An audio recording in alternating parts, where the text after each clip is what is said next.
Good morning बच्चों। प्रतिज्ञा test series के वीडियो सॉल्यूशन लेक्चर में पुनः आपका स्वागत है। आज हम बॉटनी का टेस्ट पेपर नंबर 10 को डिस्कस करेंगे। चले पहला क्वेश्चन देखते हैं। नामकरण के नियमों के संबंध में निम्न में से कौन सा कथन गलत है? सही गलत पे टिक जरूर कर लेना, जैसा मैं यहाँ कर रहा हूँ। गलत बताना है आपको। नामकरण है न्यूमेनक्लेचर जो कैरोलस लिनियस ने दिया था। वंश को दर्शाने वाला पहला शब्द बड़े अक्षर से प्रारंभ होता है, बिल्कुल सही है, पहला कैपिटल लेटर ही है। विशिष्ट विशेषण स्पेसिफिक एपिथेट जिसको कहते हैं छोटे अक्षरों से प्रारंभ होता है, बिल्कुल सही है। उनमें छोटा अक्षर ही लेते हैं हम स्पीसीज में, और जीनस में बड़ा अक्षर लेते हैं। जैविक नामों को उनके लैटिन मूल को दर्शाने के लिए इटैलिक में छापा जाता है। लैटिन नाम को छापा जाता है इटैलिक भाषा में, बिल्कुल सही है ये भी। जैविक नामों में मेंजीफेरा इंडिका एल को, जहां एल जो है लैटिन शब्द को दर्शाता है, ये गलत है। एल जो है वो लैटिन शब्द नहीं दर्शाता है, उस वैज्ञानिक को दर्शाता है जिसने इसका नाम दिया है, और यहाँ एल दर्शाता है कैरोलस लिनियस को। तो इसका करेक्ट आंसर हुआ हमारा डी, क्योंकि हमको गलत बताना था और गलत निकल के आया डी। चलो अगला प्रश्न। डायनोफ्लैजिलेट्स के लिए गलत कथन है, गलत बताना है। डायनोफ्लैजिलेट्स प्रोटिस्टा समूह के हैं। डायनोफ्लैजिलेट्स विषाक्त पदार्थ स्रावित करते हैं जो मछलियों को भी मार सकते हैं, बिल्कुल सही है। ये विषाक्त पदार्थ मछलियों को मार सकता है। इनकी कोशिका भित्ति बाह्य स्तर पर सेल्यूलोज की कठोर पट्टिकाओं युक्त होती है, बिल्कुल सही है। इसमें सेल्यूलोज की कठोर पट्टिकाएं बाहर की तरफ होती हैं। वे दो कशाभिका युक्त एक छोटी तथा एक लंबी होती है, दोनों एक बिंदु से उत्पन्न होती है, ये गलत है। होती है यहाँ तक सही है, लेकिन दोनों एक बिंदु से उत्पन्न होती है, गलत है। वो एक लॉन्गिट्यूडनल होती है और एक ट्रांसवर्स होती है, मतलब दोनों के बिंदु स्थल क्या है, अलग अलग, ये गलत स्टेटमेंट है। ये जीव अधिकांशतः समुद्री तथा प्रकाश संश्लेषी होते हैं, बिल्कुल सही है ये स्टेटमेंट। तो स्टेटमेंट गलत बताना था और गलत हमारा निकल कर आया सी, तो सी यहाँ से करेक्ट आंसर हुआ। अगला प्रश्न। फंजाई विशेषक रूप से सेक फंजाई अपनी पीढ़ी एकांतरण अथवा जीवन चक्र में निम्न पदों को संपन्न करते हैं। तो जो सेक फंजाई है उसमें सबसे पहला तो हमारा प्लाज्मोगेमी, जीवद्रव्य संलयन, यहाँ तो है ही नहीं। सबसे पहला तो क्या होगा, जीवद्रव्य संलयन होगा। दो का प्रोटोप्लाज्म फ्यूजन होगा, जीवद्रव्य संलयन होगा। फिर इनके बाद में अगला है द्विकेंद्रीय अवस्था। यहाँ पर दोनों केंद्र अचानक एक साथ जल्दी से संलयन नहीं करते, इसलिए इसको डाइकेरोनिक फेज कहा जाता है, किसमें, खास तौर पर सेक फंजाई में। फिर बाद में इनके बाद में ये पहला चरण, ये दूसरा चरण, फिर तीसरे चरण में यहाँ पर कैरियोगेमी हो जाता है, मतलब केंद्रक संलयन हो जाते हैं, केंद्रक मिल जाते हैं यहाँ पर, और ये 2n सेल बन जाती है। यहाँ भी n है। फिर इसमें मियोसिस डिवीजन होता है, अर्धसूत्री विभाजन होता है, मतलब हमारा सही उत्तर निकल कर आया बी यहाँ से। यही फेज आपको याद रखना, विशेष तौर पर किसके लिए है, सेक फंजाई। अगला है हमारा निम्नलिखित प्रथन प्रडय। रेडवुड वृक्ष जिसके साइकोया भी कहते हैं, सिकोया भी कहते हैं, सबसे ऊंची वृक्ष प्रजातियों में से एक है। सेकोया डेंड्रा, मतलब यही जिम्नोस्पर्म है, सही है ये। पाइनस में माइक्रोलाइजल जड़ें पाई जाती है और साइकस में क्लोराइड जड़ें पाई जाती है, बिल्कुल सही है। दोनों की जड़ों में ये जो पाए जाते हैं सूक्ष्म जीव। जिम्नोस्पर्म की जड़ें सामान्यतः मूसला जड़ें होती है, ये भी सही है, मूसला जड़ें ही रहेंगी जिम्नोस्पर्म में। जिम्नोस्पर्म में तने अशाखित जैसे पाइनस और शाखित जैसे साइकस हो सकते हैं, ये गलत है। साइकस में शाखित नहीं, अशाखित है, और पाइनस में शाखित है, और यही गड़बड़ हो गया, उल्टा लिख दिया यहाँ पर। साइकस में पिच्छाकार पत्तियां कुछ वर्षों तक बनी रहती है, ये भी यहाँ पर क्या है, सही।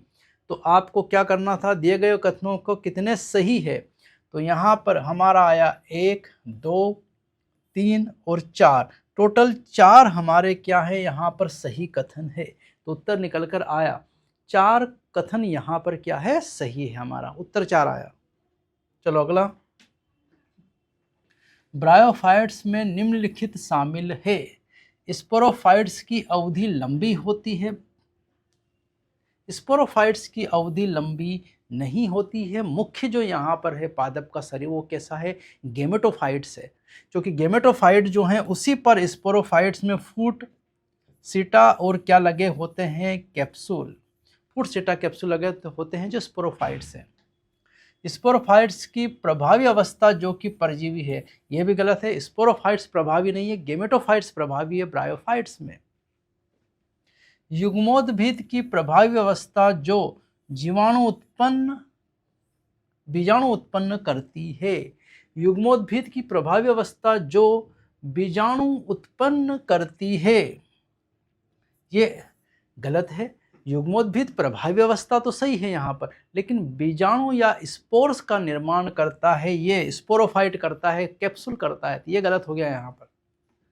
स्पोरोफाइट अवस्था छोटी और सामान्यतः परजीवी है, ये बिल्कुल सही है यहाँ पर। तो ब्रायोफाइट के संबंध में यही सही है, क्योंकि स्पोरोफाइट गेमेटोफाइट्स पर डिपेंड है, मतलब परजीवी है वो किस पर, गेमेटोफाइट पर। कौन, स्पोरोफाइट्स। तो डी आंसर करेक्ट आया यहाँ। नीचे दिए गए 2 कथन है हमारे पास। टेरिडोफाइट्स में गेमेटोफाइट बहुकोशिकीय स्वपोषी होता है, बिल्कुल सही।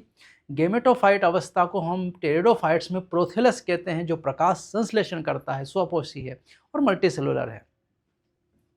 ब्रायोफाइट्स में गेमेटोफाइट बहुकोशिकीय व स्वपोषी होता है, ये भी बिल्कुल सही है यहाँ पर। तो गेमेटोफाइट तो यहाँ भी जो है वो बहुकोशिकीय और स्वपोषी प्रकाश संश्लेषण करता है, दोनों स्टेटमेंट सही है। दोनों कथन फर्स्ट और सेकंड क्या है सही, आंसर डी निकल कर आया यहाँ से। एकांतर विपरीत और चक्रीय परिविन्यास दर्शाने वाले पादप है। एकांतर में गुड़हल, चाइनारोस, ऑक, विपरीत में और एलेस्टोनिया। ये तो पहला ही उत्तर हमारा मिल गया जो करेक्ट है, सीधा एनसीईआरटी की लाइन है, सीधा सीधा है एक प्रश्न। सही कथन चुनिए। कुछ लेग्यूम पादपों में पर्णाधार फूला हुआ होता है जिसे पर्ण वृंतल्प कहते हैं। ये यहाँ पर है पाल्विनस, तो ये बिल्कुल सही है, पाल्विनस ही कहते हैं लेग्यूमिनस में फूला हुआ जो भाग है। संयुक्त पर्ण के पत्रक पर्णकों के कक्ष में कलिका होती है। यहाँ पर संयुक्त पर्ण कंपाउंड लीफ जो है, a bud is present in the axil of leaflets of compound leaf. तो कंपाउंड लीफ संयुक्त लीफ की लीफलेट जो होती है, लीफलेट मतलब ये वाला, जैसे नीम की पत्ती है तो ये वाला, इस नीम की पत्ती को हम कहते हैं लीफलेट, ये वाला। इनके अक्षायल में यहाँ पर आपको बड या कलिका नहीं मिलेगी, हमेशा कलिका यहाँ मिलती है। ये तो लीफलेट है, लीफ के एक्साइल में कलिका मिलती है, तो ये स्टेटमेंट भी क्या हो गया यहाँ से गलत। हस्ताकार संयुक्त पत्ती नीम में पाई जाती है, हस्ताकार नीम में नहीं है, नीम में पिच्छाकार संयुक्त पत्ती है। चक्राधार पर्ण विन्यास एलेस्टोनिया में पाया जाता है, ये भी हमने देखा था, ये तो वहीं पाया जाता है। कितने सही है, तो 2 कथन यहाँ से सही आए हमारे, ए वाला और डी वाला, दोनों कथन सही है। चलो अगला आंसर क्वेश्चन, जी के ऊपर डैश मतलब सुपीरियर नहीं इंफीरियर ओवेरी को कौन सा चित्र दर्शाता है। अंडाशय नीचे और बाकी तीनों भाग ऊपर से निकले हुए हैं, इसका मतलब करेक्ट आंसर हमारा निकल के आएगा सी वाला। यही पादप का जो चित्र है जो दिखा रहा है, जी ऊपर जो है मतलब अंडाशय इंफीरियर है। आवर्धक कोशिका का कार्य है, देखो ये बुलिफॉर्म सेल्स की बात कर रहे हैं, तो कुछ मरुद्भिदीय घासों में पाई जाती है, ये भी सही हो सकता है। बड़ी और खाली होती है, ये भी सही हो सकता है। वाष्पोत्सर्जन की दर को कम करती है, ये सही है। नाइट्रोजन स्थिरीकरण दर्शाती, तो हमको इस कोशिका का कार्य पूछा था, नहीं तो हमारा बी उत्तर भी निकल के आ जाए, लेकिन कार्य तो इसका एक ही है, हम जानते हैं वाष्पोत्सर्जन की दर को कम करती है, क्योंकि ये बड़ी सेल्स होती है एपिडर्मिस पर लगी हुई इस तरह से, और ये खाली होती है और ये जल का अवशोषण कर लेती है, फूल जाती है। जब पानी ज़्यादा होता है और जब पानी कम होता है तो जल इससे बाहर निकल जाता है, सिकुड़ जाती है, जिससे पत्ती का पृष्ठीय क्षेत्रफल कम हो जाता है। वाष्पोत्सर्जन की दर को नियंत्रित करता है कौन? बोलिफॉर्म सेल्स ही। उत्तर सी आएगा। संयुक्त कथन और कथन दो है। संयुक्त प्रकार के संवहन पूल में जाइलम तथा फ्लोएम संयुक्त रूप से संवहन पूल में समान त्रिज्या पर व्यवस्थित होते हैं। यहाँ conjoint type of vascular bundle है। कॉन्जॉइंट का मतलब ही है एक ही त्रिज्या, एक ही रेडियस पर दोनों जाइलम और फ्लोएम उपस्थित। स्टेटमेंट सही है। एक बीजपत्री तनों के संवहन पूल में द्वितीयक जाइलम और द्वितीयक फ्लोएम बनाने की क्षमता होती है, बिल्कुल गलत। एक बीजपत्री में सेकेंडरी ग्रोथ द्वितीयक वृद्धि नहीं होती है, द्विबीजपत्री में होती है, इसलिए स्टेटमेंट गलत हो गया है। प्रथम सही और द्वितीय गलत, मतलब आंसर निकल के आया हमारा बी। अगला प्रश्न, अंतराकोशिक स्थान में ईआर दो भागों में विभाजित कर देती है। गुहीय मतलब ईआर के अंदर और बाह्य गुही मतलब कोशिका द्रव्य में, मतलब आंसर निकल के आया यहां से बी। ईआर अंदर की तरफ कंपार्टमेंट में बांट देती है, एक अंदर का क्षेत्र उसके ईआर के और एक ईआर के बाहर साइटोप्लाज्म का क्षेत्र। तो इस बी करेक्ट आंसर यहां से। निम्न कथनों का ध्यानपूर्वक अध्ययन कीजिए। लिपिड झिल्ली के अंदर व्यवस्थित होती है, जिनका ध्रुवीय सिरा बाहर की ओर और जल विरोधी, ये भीरु मतलब विरोधी, पुच्छ मतलब पूंछ वाला सिरा अंदर की ओर होता है। ये बिल्कुल सही स्टेटमेंट है। इस तरह से लगा होता हमारा लिपिड में। तो ये हाइड्रोफिलिक हेड बाहर और हाइड्रोफोबिक टेल अंदर की तरफ, यही बात बोल रहा है। मनुष्य की रुधिराणु आरबीसी की झिल्ली में लगभग 52% लिपिड 40% प्रोटीन, गलत है। 52% प्रोटीन और 40% लिपिड आना चाहिए। लिपिड की अर्धतरीलीय प्रकृति के कारण द्विस्तर के भीतर प्रोटीन पार्श्विक गति करते हैं, बिल्कुल सही। इनमें ये जो प्रोटीन होते हैं, जैसे मैंने बनाया यहाँ प्रोटीन ऐसा, ये पार्श्विक गति कर सकते हैं, इस दिशा में गति कर सकते हैं लिपिड की एक लेयर के अंदर। झिल्ली की तरलीय प्रकृति कोशिका वृद्धि, क्वासी फ्लूइड नेचर है झिल्ली का। कोशिका वृद्धि बिल्कुल सही, स्त्रावण बिल्कुल सही, प्रोटीन संश्लेषण एवं कोशिका विभाजन के लिए महत्वपूर्ण होती है। कोशिका विभाजन के लिए महत्वपूर्ण है, लेकिन प्रोटीन संश्लेषण का काम नहीं करती, मतलब ये कार्य गड़बड़ या स्टेटमेंट गड़बड़। तो यहाँ से कितने कथन सही है? सही बताना है एक और हमारा रहा दो, दो कथन सही है। तो उत्तर निकल के आया दो, यहाँ से दो कथन इनमें से सही है। अगला, नीचे दो कथन दिए गए हैं, निश्चयात्मक कथन ए और दूसरा कथन कारण बी। एंजाइम जो दो क्रियाधारों के बीच ऑक्सी अपचयन को उत्प्रेरित करते हैं उन्हें ऑक्सीडोरिडक्टेज कहते हैं, बिल्कुल सही है। ऐसे एंजाइम जो ऑक्सीडेशन भी करते हैं और रिडक्शन भी करते हैं रिएक्शन में, उनको ऑक्सीडोरिडक्टेज कहते हैं। एंजाइम दो यौगिकों को आपस में जोड़ने को प्रेरित करते हैं, उन्हें लाइगेस कहा जाता है। जैसे दो न्यूक्लियोटाइड के बीच में फास्फोडाइस्टर बॉन्ड बनाएगा डीएनए लाइगेस, उनके लाइगेस कहा है। पर एक कथन कारण की सही कथन की कारण सही व्याख्या नहीं, दोनों बातें अलग अलग कर रहे हैं। दो अलग अलग तरह के एंजाइम की बात चल रही है।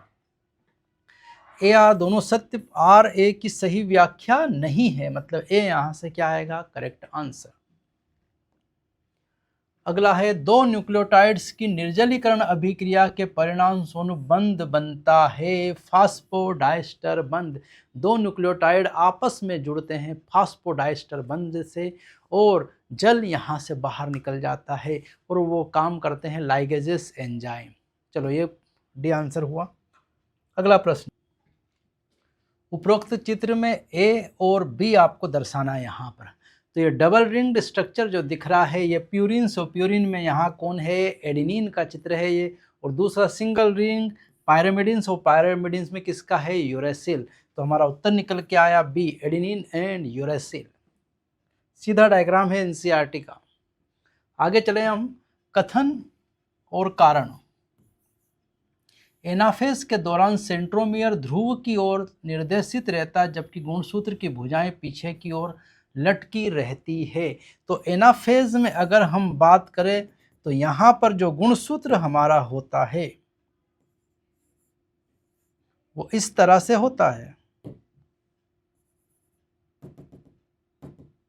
तो इसके सेंट्रोमियर तो इधर पोल की, इसकी पोल की तरफ है और भुजाएं ये इक्वेटोरियल प्लेट की तरफ है, बिल्कुल सही है। दूसरा कथन है एनाफेज के दौरान प्रत्येक गुणसूत्र भूमध्य रेखीय प्लेट से दूर चला जाता है। इस प्लेट से ये दूर चले गए हैं। क्रोमोसोम देखो इधर, ये इधर जा रहा है और ये इधर जा रहा है। इसका मतलब कथन भी सही है और कारण भी सही है, और कथन जो है वो कारण की सही व्याख्या भी कर रहा है। क्यों सही व्याख्या कर रहा है? क्योंकि गुणसूत्र की ये भुजाएं इधर रहती है और ये सेंट्रोमेर इधर, इसलिए हो पा रहा है क्योंकि एनाफेज में गुणसूत्र भूमध्य रेखा से दूर जा रहे हैं पोल की तरफ, इसलिए वो इस तरह की संरचनाएं बना रहा है। तो कथन कारण दोनों सत्य और कारण कथन का सही स्पष्टीकरण है, मतलब ए आंसर करेक्ट है यहां से। अगला, ये तो कोशिका चक्र दे दिया, यहां सही उत्तर पहचानिए। ये वाला ए है G0, ये G1 S और ये G2, मतलब आंसर निकल के आया हमारा ए। सीधा एनसीईआरटी का डायग्राम आ गया है। अगला हम देखें यहां से, प्रकाश संश्लेषण सामान्य गति से चल रहा था, अचानक CO2 का स्रोत बंद हो गया। CO2 जब नहीं मिलेगी तो अप्रकाशिक अभिक्रिया में हम जानते हैं RuBp जुड़ता है CO2 से और बनाता है PGA। CO2 की मात्रा अचानक कम कर दी तो RuBp जुड़ के ने जो PGA बना रहा था, PGA की मात्रा कम होगी और RuBp की मात्रा बढ़ जाएगी, क्योंकि ये इसके साथ जुड़ना बंद कर देगा, CO2 नहीं है। तो यहाँ से देखो RuBp ज़्यादा यहाँ आ रहा है, यहाँ तो कम है, यहाँ भी कम है, दोनों में ज़्यादा है, और PGA यहाँ पर कम हो रहा है, मतलब सी आंसर हमारा निकल के आ रहा है। RuBp बढ़ेगा और CO2 PGA घटेगा, सी आंसर करेक्ट है यहाँ से। निम्न पंक्ति को पूरा कीजिए, छायादार व घने जंगलों के पौधों को छोड़कर। ये तो सीधा एनसीईआरटी की लाइन दी है, प्रकाश रेयरली लिमिटिंग या सीमाकारी कारक होता है। प्रकाश शायद ही सीमाकारी कारक होता है, सीधा आंसर निकल के आया, चूंकि तो सीधी एनसीईआरटी की ही लाइन छाप दी यहाँ। अगला प्रश्न, कथनों पर विचार करें, ए है और बी है। जब अनेक कारक किसी जैव रासायनिक प्रक्रिया को प्रभावित करते हैं तो ब्लैकमैन का लॉ ऑफ लिमिटिंग फैक्टर्स प्रभाव में आता है, बिल्कुल सही है। लॉ ऑफ लिमिटिंग तभी आता है जब एक से ज़्यादा कारक किसी अभिक्रिया को प्रकाश संश्लेषण में प्रभावित करे। ब्लैकमैन के लॉ ऑफ लिमिटिंग फैक्टर्स के अनुसार यदि कोई रासायनिक प्रक्रिया एक से अधिक कारकों द्वारा प्रभावित होती है तो इसकी दर का निर्धारण उस समीपस्थ कारक द्वारा होगा जो कि अधिकतम मान वाला है। ये गलत है, अधिकतम नहीं, जो परिस्थिति में सबसे न्यूनतम वाला होगा वही अभिक्रिया की दर को नियंत्रित करेगा। तो ये स्टेटमेंट गलत हो गया। ए सही और बी गलत है, मतलब सी यहां से उत्तर आया हमारा। अगला है यहां से, निम्न कथनों में से सही का चुनाव करें। क्रेब्स चक्र में 3 बिंदुओं पर NAD का NADH में अपचयन होता है, बिल्कुल सही है। 3 जगहें क्रेब्स चक्र में जहां NADH2 का निर्माण होता है। वायवीय शोषण के दौरान ऑक्सीजन की भूमिका अंतिम अवस्था तक सीमित होती है, बिल्कुल सही है। लास्ट में केवल थके हारे इलेक्ट्रॉन को ग्रहण करती है ऑक्सीजन और हाइड्रोजन को ग्रहण करके जल बनाती है, ये सही है। क्रेब्स चक्र में FADH2 मेलेट से उत्पन्न होता है, ये बिल्कुल गलत है। FADH2 जो है यहाँ पर सक्सिनेट से फ्यूमरेट बनता है, उसके दौरान यहाँ पर हमारा FADH2 का निर्माण होता है। तो सक्सिनेट से फ्यूमरेट के बीच में होता है, मेलेट तो इसके बाद में आता है, मतलब ये गलत है यहाँ पर। तो ए और बी दोनों हमारे सही उत्तर है यहाँ से।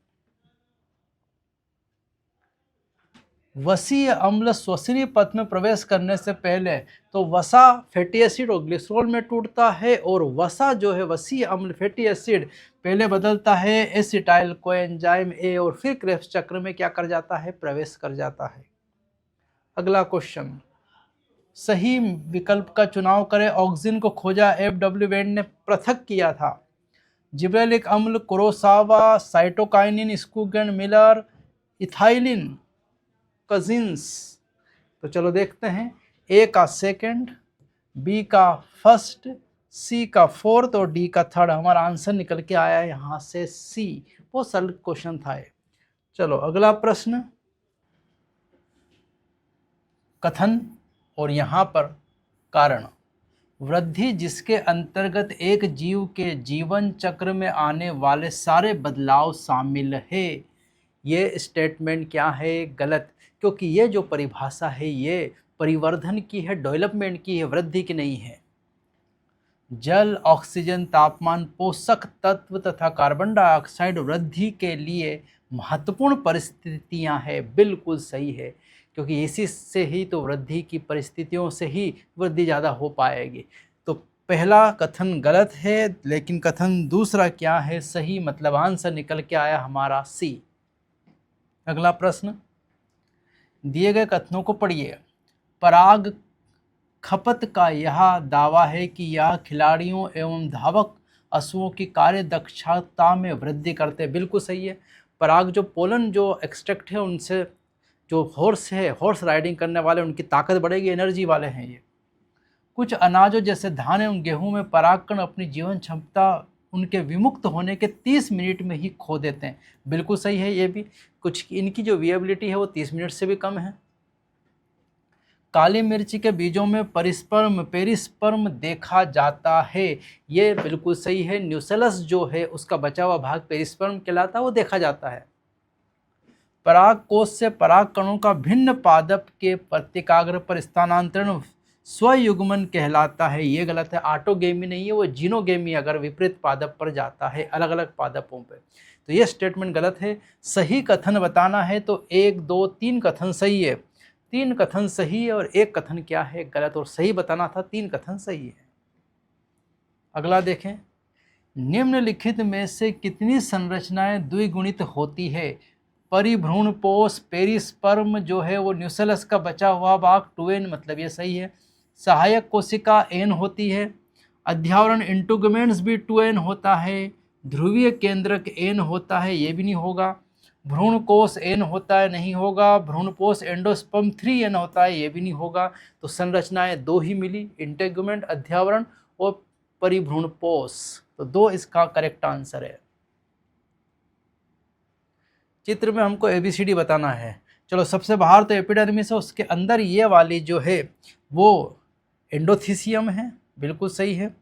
बी जो हम यहाँ देख रहे हैं ये लघु बीजाणु मात्र कोशिका है, ये बिल्कुल सही है। जो सी है वो मध्य परत है, मध्य स्तर है। और जो डी है वो टपिटम है। मतलब हमारा आंसर निकल के आया बी। बी आंसर यहाँ से करेक्ट है। डायग्राम सीधा सीधा दिया है। Match the following. Down syndrome 45+XY या XX, क्योंकि हम जानते हैं डाउन सिंड्रोम 21 गुणसूत्र पर 1 गुणसूत्र एक्स्ट्रा हो जाता है, 44 प्लस आना था, 45 प्लस है। और वो नर मादा दोनों में होता, ऑटोसोम वाली डिसीज़ है। थैलेसेमिया जो है ऑटोसोमल रिसेसिव लक्षण है। क्लिनफेल्टर सिंड्रोम 44+XXY नर वाला। टर्नर सिंड्रोम जो है 44+X0। तो हमारा आंसर निकल के आया ए का 4th, बी का यहाँ पर है 2nd, ये दोनों में आया। सी का यहाँ हमारे पास सी का फर्स्ट मतलब ये वाला आंसर हमारा क्या है? करेक्ट, डी का 3rd। अगले प्रश्न पर चले। कोशिका विभाजन चक्र के दौरान क्रोमेटिड्स के पृथक्करण की विफलता के परिणाम स्वरूप होता है। अगर क्रोमेटिड्स नहीं सेपरेट हुई तो n कंडीशन में जाना चाहिए, वो 2n रह जाता है, मतलब द्विगुणिता आ जाती है। तो होना चाहिए 2n इधर और 2n इधर, लेकिन ऐसा जब नहीं होता है तो 2n+1 या 2n-1, और ये ट्राइसोमी होती है या मोनोसोमी होती है, और इसे कहा जाता है एन्यूप्लॉइडी। ट्राइसोमी या हम बात करें मोनोसोमी, ये सब भाग है एन्यूप्लॉइडी के। तो इसे कहा गया है एन्यूप्लॉइडी। 1 गुणसूत्र बढ़ जाएगा, सेपरेट नहीं होगी तो। दात्र कोशिका अरक्त तथा सिकल सेल एनीमिया के बारे में सही मिलान का जो जोड़ी देखिए। ये तो स्वस्थ होगा, रोगग्रस्त फिनोटाइप गलत है। ये यहाँ पर रोगग्रस्त फिनोटाइप, ये भी गलत है, ये केवल कैरियर है। ये रोगग्रस्त फिनोटाइप, ये सही है। और एस ये रोग का वाहक, ये भी सही है। एक ए से मतलब ये वाहक है। हमारे पास क्या बताना है, कितने विकल्प सही उत्तर है? तो सही उत्तर में आया सी और डी। सी डी सही है, पहला ऑप्शन मिल गया हमको। अगला प्रश्न, डीएनए के संबंध में निम्नलिखित में से कौन सा कथन सही नहीं है? गलत बताना है, बस ध्यान रखना है, यहाँ पर गलत बताना है। केंद्रक में मौजूद एक अम्लीय पदार्थ के रूप में डीएनए की पहचान पहली बार 1869 में मिस्र के द्वारा की गई थी। बिल्कुल सही है ये स्टेटमेंट, एनसीईआरटी की लाइन। दोनों श्रृंखलाएं बाएं कुंडलित होती है और कुंडली की पिच 3.4 नैनोमीटर है। बाएं नहीं है, ये दाएं है। ये लेफ्ट हैंडेड नहीं है, ये राइट हैंडेड है, मतलब ये गलत स्टेटमेंट है। यहाँ पर एक क्षार युग्म की सतह के ऊपर दूसरे स्थित होते हैं और कुंडली में संरचना की स्थिरता प्रदान करते हैं, ये भी सही है। दोनों श्रृंखलाओं में विरोधी प्रतिसमांतर ध्रुवीयता होती है, जिसका अर्थ है कि यदि एक श्रृंखला में ध्रुवीयता 5 से 3 है तो दूसरी में 3 से 5, ये भी सही है। ये सारे स्टेटमेंट वैसे वैसे एनसीईआरटी के, यहाँ केवल लेफ्ट राइट का खेल था। तो यही उत्तर है हमारा, गलत बताना था, सही नहीं है, बी वाला सही नहीं है। जीन अभिव्यक्ति के नियमन के लिए दिए गए चरणों को उचित रूप से व्यवस्थित करें। जीन विनिमय वाले है ये, जीन रेगुलेशन वाला।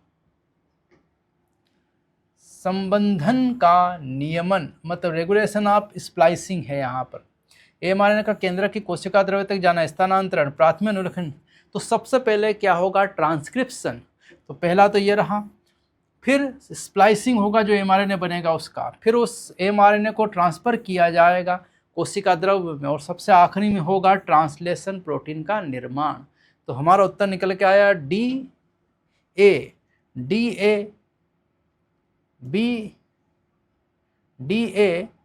बी और सी, बी सी, मतलब उत्तर निकल के आया यहाँ पर सी हमारा करेक्ट आंसर है। चलो अगला देख रहे हैं, निम्नलिखित में से कौन सा बैक्टीरिया में अनुलेखन प्रक्रिया से संबंधित नहीं है? रो कारक है, मिथाइल गुआनोसाइन ट्राइफॉस्फेट नहीं है, सिग्मा कारक है, डीएनए निर्भर आरएनए पॉलीमरेज है। ये मिथाइल गुआनोसाइन ट्राइफॉस्फेट का उससे कोई लेना देना नहीं और नहीं है ही पूछा था, तो आंसर आएगा बी। अगला है, बैक्यूलोवायरस की विशेषता इस प्रकार है, इसका उपयोग जैविक नियंत्रण कारक के रूप में किया जाता है।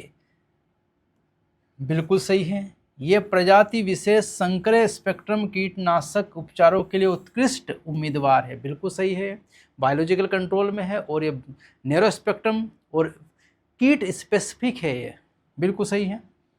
प्रजाति विशिष्ट सही है, व्यापक स्पेक्ट्रम कीटनाशक गलत, व्यापक नहीं है, नैरो है, ये ब्रॉड स्पेक्ट्रम नहीं है। इनका पादप जंतुओं, पक्षियों, मछलियों और अन्य लक्ष्य विहीन कीटों पर कोई हानिकारक प्रभाव नहीं पड़ता, ये भी बिल्कुल सही है। इसलिए तो नैरो स्पेक्ट्रम इंसेक्टिसाइडल्स हैं ये। तो आपको बताना था यहाँ पर सही उत्तर चुनिए, कौन कौन से सही है यहाँ पर। तो हमारा ए सही है, बी सही है और डी, ए बी डी मतलब हमारा आंसर निकल के आया यहाँ सी नहीं है, A B D, B answer यहाँ से क्या है, करेक्ट। चलो अगला प्रश्न देखते हैं। अपशिष्ट जल की प्रदूषणकारी क्षमता इस प्रकार निर्धारित की जाती है। जैव रासायनिक ऑक्सीजन BOD बिल्कुल सही है। प्रदूषणकारी क्षमता पोल्यूटिंग वाटर कैपेसिटी जो होती है, क्षमता जो होती है वो BOD के समानुपाती होती है, सीधा रिश्ता है ये। तो करेक्ट आंसर ए है उसका। बैक्टीरिया के रूपांतरण की प्रक्रिया में शामिल निम्नलिखित चरणों को प्रारंभ से अंत तक व्यवस्थित करें। जीवाणु कोशिका को RDNA के साथ बर्फ पर रखना, द्विसंयोजन हेनायन के साथ उपचार, द्विसंयोजन हेनायन केटायन, ताप प्रघात उपचार, प्रतिजैवी युक्त अगार पट्टिका पर चयन, उन्हें फिर से बर्फ पर रखना। तो सबसे पहले शुरुआत होगी यहाँ से, यह शुरुआती चरण है हमारा कौन सा, डाइवेलेंट केटायन से पहले उसको ट्रीट करते उसमें छेद बनाते हैं। फिर दूसरा है कि उस जीवाणु कोशिका को RDNA के साथ ठंडाई में रखते ताकि वो उसके कारण उसको खींच सके, RDNA को, रिकॉम्बिनेंट DNA को, बैक्टीरियल सेल्स। तीसरा है फिर से उन्हें बर्फ पर रखना, नहीं बर्फ पर नहीं, पहले ताप से प्रघात करना है। तीसरा चरण है ताप से प्रघात करना। फिर चौथा चरण है उन्हें फिर से बर्फ पर रखना। और आखिरी चरण है प्रतिजैवी युक्त अगार पट्टिका पर उनको रखना। तो पहले क्या दिया उनको हमने, डाइवेलेंट कैटायन से छेदित किया, ये सारी स्टेप्स एनसीईआरटी की है। फिर उसको जीवाणु और आरडीएनए को बर्फ पर रखा, ठंडी जगह पर रखा। फिर उसको गर्म दिया हमने, ताप दिया उसको, और ताप देकर फिर ठंडे में रखा ताकि वो घबरा जाए और खींच ले, उस रिकॉम्बिनेंट डीएनए को बैक्टीरिया अपने अंदर खींच ले। और प्रतिजैविक युक्त अगार पट्टिका पर उनका चयन कर दिया, सिलेक्शन कर दिया। ये स्टेप्स है। तो ये स्टेप्स अगर हम ऑप्शन में देखें तो बी, यहाँ से आया ए, फिर सी, फिर ई और डी, मतलब आंसर निकल के आया हमारा कौन सा, बी करेक्ट आंसर है। चलो अगला यहाँ पर, आरएनए इंटरफेरेंस का उपयोग करके कीट प्रतिरोधी ट्रांसजेनिक पौधे बनाने शामिल चरणों को व्यवस्थित करें। ये आरएनए इंटरफेरेंस की प्रक्रिया को बताया गया है यहाँ पर। पूरक आरएनए का द्विरज्जु के आरएनए डबल स्ट्रैंड का बंधन, परपोषी कोशिकाओं में संवेदी और प्रतिसंवेदी आरएनए का निर्माण, सूत्रकृमि के विशिष्ट एमआरएनए का मौनीकरण, और एग्रोबैक्टीरियम वाहकों का उपयोग करके परपोषी पादप में सूत्रकृमि विशिष्ट जीनों का प्रवेश करवाना है। तो एक बात तो है कि एमआरएनए के द्वारा साइलेंस करना है कीट को, यह सबसे आखिरी चरण होना चाहिए। मतलब सबसे आखिरी चरण यही है। कितने चरण है टोटल, 4, 4 में चौथा चरण ये है हमारा, साइलेंस कर देता है एमआरएनए सूत्रकृमि को। और सबसे पहला है हमारा एग्रोबैक्टीरियम वाहक का उपयोग करके परपोषी पादप में सूत्रकृमि विशिष्ट जीनों को प्रवेश करना। एग्रोबैक्टीरियम वेक्टर है, उसकी सहायता से उन जीनों को प्रवेश करवाना, ये पहला चरण है हमारा। दूसरा चरण, जब वो प्रवेश हो जाएगा तो पूरक आरएनए का कॉम्प्लीमेंट्री, नहीं ये वाला चरण हमारा तीसरा है, परपोषी कोशिका में संवेदी सेंस और एंटीसेंस आरएनए का निर्माण होना। फिर ये चौथा जो ये यहाँ पर पहला ये दूसरा चरण है और ये वाला हमारा तीसरा चरण है। दोनों जो है आरएनए सेंस और एंटीसेंस क्या बना लेते हैं, डबल स्ट्रैंडेड आरएनए बना लेते हैं। तो पहले चरण में हमारा आया डी, ये दोनों गलत। फिर डी के बाद दूसरा चरण है हमारा बी, सही है। फिर तीसरा चरण है ए और आखिरी चरण है सी। मतलब करेक्ट आंसर यहाँ से निकल के आएगा हमारा डी। इस तरह से आपको अरेंज करना है वहाँ। एग्रोबैक्टीरियम टूबिफेसियंस सामान्यतः पादप कोशिकाओं में ट्यूमर कोशिका में बदलने के लिए कौन सा डीएनए, बहुत सही सरल प्रश्न है, टी डीएनए का उपयोग करता है। नेचुरल जेनेटिक इंजीनियरिंग करता है एग्रोबैक्टीरियम ट्यूबिफेसियंस। अगला है, ये तो हमें यहाँ मैच द कॉलम करना है। छद्म आवरण करते हैं कीट, कीट कैमोफ्लेज करते हैं। अधिपादप होते हैं ऑर्किड्स। बाह्य परजीवी है कसकुटा पादप का, तने का। और अंतः परजीवी है प्लाज्मोडियम वाइवेक्स जो मलेरिया कोज करता है। तो हमारा यहाँ से आंसर निकल के आता है ए का सेकेंड, ए का सेकेंड ये दोनों गए। बी का हमारा है यहाँ पर फर्स्ट, दोनों सही है। सी का है हमारा फोर्थ, ये वाला हाँ हमारा बी आंसर यहाँ से क्या आया, करेक्ट। पिछले साल 600 चूहे की समष्टि में वर्तमान वर्ष में प्रजनन के माध्यम से 600 नए चूहों को जोड़ा गया। अब कुल समष्टि 12 हो गई। चूहों की इस समष्टि में जन्म दर ज्ञात करना है। तो बर्थ रेट का फार्मूला है नंबर ऑफ बर्थ, जन्म बटे प्रारंभिक जनसंख्या। तो बर्थ, नंबर ऑफ बर्थ कितनी है, 600 अभी नए आए हैं। और पहले कितने थे हमारे पास, 600 चूहे थे। तो 600 बटे 600 मतलब यहाँ तो एक ही उत्तर आएगा। ये गलत, ये गलत। एक संतति प्रति चूहा प्रति वर्ष, तो हमारा आंसर निकल के आया सी। ये टोटल मत लग देना यहाँ 1200, यहाँ पर आपको 600 ही रखना, प्रारंभिक रखना है। प्रारंभिक पॉपुलेशन कितनी थी और नए कितने आए, नए जो आए ऊपर और प्रारंभिक नीचे। टोटल पॉपुलेशन मत कर देना। आंसर निकल के आया यहाँ से, वो है सी। अगला, आरेख को देखकर प्रश्न बताएं, कौन सा प्राथमिक उपभोक्ता है। यह रहा हमारा प्रोड्यूसर और ये कंज्यूमर। तो ये कंज्यूमर ये वाला आया हमारा, यहाँ से कंज्यूमर, और ये तो हमको दिख रहा कैटरपिलर है यहाँ पर। तो कैटरपिलर है, ये हमारा बर्ड्स है, पक्षी चिड़िया, ये हमारे सेकंड नंबर पे आई। और ये तो हमारा क्या है यहाँ पर डेट्रिटस, फूड चेन में ये डिकम्पोजर्स है। तो डिकम्पोजर को शामिल नहीं करते तो घोंघा आएगा नहीं। तो यहाँ सही उत्तर हमारा आएगा कैटरपिलर, चूँकि ये प्राथमिक उपभोक्ता पूछा है, प्राइमरी कंज्यूमर यही वाला है हमारा। अगला है स्थलीय पारिस्थितिक तंत्र में अपघटन चक्र के दिए गए सही क्रम को व्यवस्थित कीजिए। क्रम देखना है यहाँ पर। जीवाणु कवक एंजाइम अपरत को सरल अकार्बनिक तत्वों में तोड़ देते और इसका अपचयन करते हैं, कैटाबोलिज्म पूछा है यहाँ पर। केंचुआ अपरत छोटे छोटे कणों में खंडित कर देते हैं, खंडन है ये वाला प्रक्रिया। ये निच्छालन।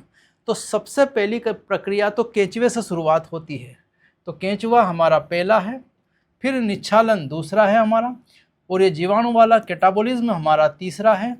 चौथा चरण ह्यूमिफिकेशन और आखिरी चरण खनिजीकरण है। ये खनिजीकरण यहाँ दिया, मतलब ये आखिरी चरण है, पर वो चौथा गायब कर दिया तो हमने चौथा इसी को ले लिया है। तो हमारा सीक्वेंस होगा क्या, सीक्वेंस देखो बी, ये बी दो जगह है, बी सी ए और डी, मतलब हमारा आंसर निकल के आया है बी सी ए डी। जिस तरह से मैंने लिखा है ऐसे लिख के आंसर निकालना, बी सी ए डी। अगला है यदि चार अवस्थाएं जिन्हें एल एम एन ओ द्वारा दर्शाया गया, जहां एल भूमध्य रेखा के पास स्थित है, एल बिल्कुल भूमध्य रेखा पर स्थित है, और एम एन ओ ये बाहर गई है, दूर गई है, 80 डिग्री 70 71 41 डिग्री पर स्थित है। निम्नलिखित में से किस में पक्षी प्रजातियों की संख्या सबसे कम होगी? सबसे कम वही होगा जो सबसे दूर होगा। यहाँ पर सबसे क्या होगा, दूर। और दूर अगर हम देखें तो ध्यान रखना, दूर वही होगा जिसका डिग्री सबसे क्या है, ज़्यादा। और सबसे ज़्यादा डिग्री 80 डिग्री किसका है, एम का। इसका सीधा मतलब है कि एम ही सबसे कहाँ होगा, दूर। तो इधर मैंने ये सीक्वेंस नहीं है, ओ एन एम सीक्वेंस में होगा, और एम सबसे भूमध्य रेखा से दूर होगा, इसलिए एम सही उत्तर आएगा यहाँ से। एक छात्र जलकुंभी सुंदर माओ रंग के फूलों को मोहित हो गया। उसने अपने शिक्षक से कहा कि वह उसे अपने गांव के तालाब में कुछ पौधे ले जाने की अनुमति दे, लेकिन शिक्षक ने उसे ऐसा करने से मना कर दिया, क्योंकि हम जानते हैं जलकुंभी वाटर हाइसिंथ एक प्रकार की खरपतवार है, और जहाँ जाती है वो वहाँ की प्रजातियों को खत्म कर देती है। तो यह एक दुर्लभ प्रजाति है, गलत। यह एक विलुप्त प्राय प्रजाति है, गलत। इसके पूरे शरीर पर कहीं जहरीले कांटे हैं, गलत। यह एक आक्रामक खरपतवार प्रजाति है, यही हमारा उत्तर सबसे सही है। और ये क्या करती है, ये एलियन स्पीसीज जैसे वहाँ जाएगी, वहाँ की जो लोकल प्रजातियाँ उनको विलुप्त कर देगी, इसलिए शिक्षक ने मना कर दिया। आंसर क्या आएगा, डी। तो यहाँ पर हमारा पेपर सॉल्यूशन कंप्लीट हुआ। अगले वीडियो लेक्चर में फिर से मिलेंगे। Thank you.